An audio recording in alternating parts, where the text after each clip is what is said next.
इसका नाम exit poll नहीं है, इसका नाम मोदी मीडिया पोल है। ये मोदी जी का पोल है, फैंटेसी पोल है उनका। कितनी सीटें आ रही हैं आपके हिसाब से? सिद्धू मूसेवाला का सॉन्ग सुना आपने? 295।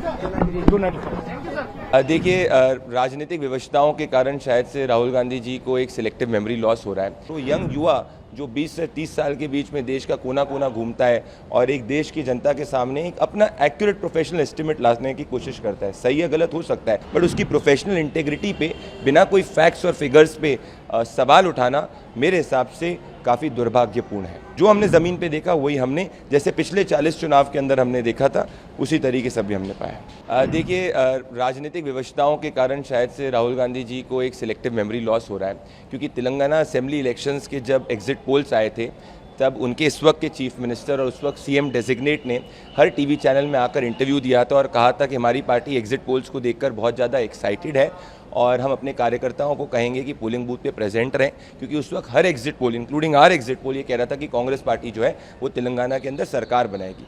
पर दुख की बात यह है कि जब नतीजे, मान लीजिए एग्जिट पोल के जो ट्रेंड अगर आपके पक्ष में नहीं आते हैं तो वो हज़ारों प्रोफेशनल्स का अपमान है जो कड़ी धूप के अंदर ज़मीन पे मेहनत करते हैं, और वो यंग युवा जो 20 से 30 साल के बीच में देश का कोना कोना घूमता है और एक देश की जनता के सामने एक अपना एक्यूरेट प्रोफेशनल एस्टिमेट लाने की कोशिश करता है। सही या गलत हो सकता है, बट उसकी प्रोफेशनल इंटेग्रिटी पे बिना कोई फैक्ट्स और फिगर्स पे सवाल उठाना मेरे हिसाब से काफ़ी दुर्भाग्यपूर्ण है। जब 2019 का चुनाव हुआ था तब 2019 में प्री पोल में हमने कहा था कि 300 प्लस जो है वो एनडीए क्रॉस करेगी। ऐसी स्थिति के अंदर उस वक्त भी 3 महीने तक हमको गालियां पड़ी थी, पर वो एग्जिट पोल के नतीजे मई में फिर सही साबित हुए थे। हम लोग ने पिछले कई महीनों में करीबन 70 से ज़्यादा डेटा रिसर्चर्स ने ग्राउंड पे मेहनत करके और मैं खुद 15 स्टेट्स ट्रैवल करके मैंने इस ज़मीन पे पाया है कि जो देश की जनता इस वक्त तीसरी बार प्रधानमंत्री नरेंद्र मोदी को मैंडेट देना चाहती है। तो ये मेरी प्रोफेशनल डिसऑनेस्टी होगी कि मैं इसको नहीं बताऊँ। और अगर आप पास्ट ट्रैक रिकॉर्ड उठा के देखेंगे, जब पंजाब में हमको लगा था आम आदमी पार्टी सरकार बन रही है, हमने बोला आम आदमी पार्टी बना रही है। जब तेलंगाना में कांग्रेस बन रही है तो हमने बोला कांग्रेस बना रही है।